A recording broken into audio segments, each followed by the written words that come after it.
මට පොඩි දෙයක් ෂෙයා කරගන්න ඕනේ කියලා හිතුණා.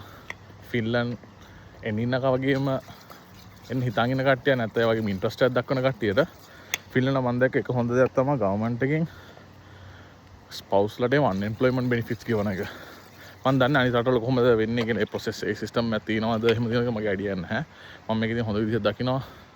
ජොබ් එකක් හම්බ වෙනකන් මේ ඒගොල්ලන්ට ෆිනිෂ් ලැන්ග්වේජ් ඉගෙන ගන්නකම ඒගොල්ලන්ට ගෙවනවා මේ අන්එම්ප්ලොයිමන්ට් බෙනිෆිට්ස් කියලා පොඩි ගාණක් ඒගොල්ලන්ට. ඒ වගේම ওই ළමයි ඉන්නවනම් ඉමිග්‍රන්ට්ස්ලට අපි ස්ටඩි ස්ටුඩන්ට් විසා ෆැමිලි වයිස් එනවනම් ළමයි ඉන්නවා. ඒ ළමයින්ටත් කියන මම දන්නේ පොඩි ළමයි 18ට අඩු කට්ටියට වගේ ගෙවනවා මං හිතන්නේ.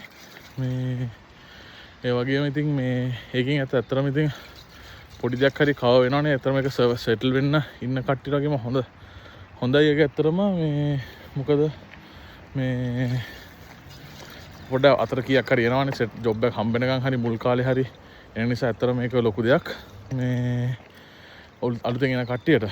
ඒ වගේම මම දන්නේ හැබැයි ඒ වගේම ඉතින් වාසිත් වගේම අවාසිත් තියෙනවා. ඉතින් උදාහරණයකට මම අහලා තියෙනවා ඔසිවල එහෙම ජොබ් කරන්න පුළුවන් කෑෂ් ඉන් හෑන්ඩ් කරලා කරන්න පුළුවන්. ඒකට දැන් ඒවා මෙහි කරන්න බෑ ඇත්තට. මොකද ඒ ඔක්කොම සිස්ටම් වෙලා තින්නේ. ඒ ඔක්කොම බැංකුවකට එන්න බැංකුවෙන් ටැක්ස් එකක් කැපෙනවා. අපි අවුරුද්ද අන්තිමට ඉතින් කැල්කියුලේට් කරලා බලුවොත් ලොකු ගානක ටැක්ස් එකක් එහෙමත් කැපෙනවා. මේ ඒකයි මේ එහෙම දේවල් තියෙනවා. ඒකට අපි දැන් කෑෂ් ඉන් හෑන්ඩ් කරොත් නම් ඉතින් ඔසිවල වගේ ටැක්ස් එකක් ගෙවන්න ඕනේ නැහැ. මේ එහෙම දේවල් තියෙනවා. ඉතින් වාසි වගේම අවාසිත් තියෙනවා. මේ හැබැයි ඉතින්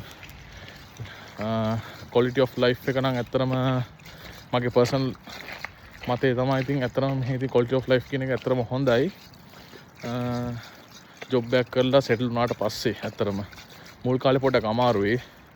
ස්ටුඩන්ට් ඇවිල්ලා දෙකම බැලන්ස් කරගෙන පොඩි කට්ටක් කන්න ඕනේ ඇත්තටම. එහෙම නැත්නම් ඉතින් මේ ඩිග්‍රී හරි මාස්ටර්ස් හරි කම්ප්ලීට් කරලා ජොබ් එකක් එහෙම හම්බුනාට පස්සේ ඉතින් ඇත්තටම හොඳයි මෙහෙ මේ ජීවත් වෙන්න ඇත්තටම.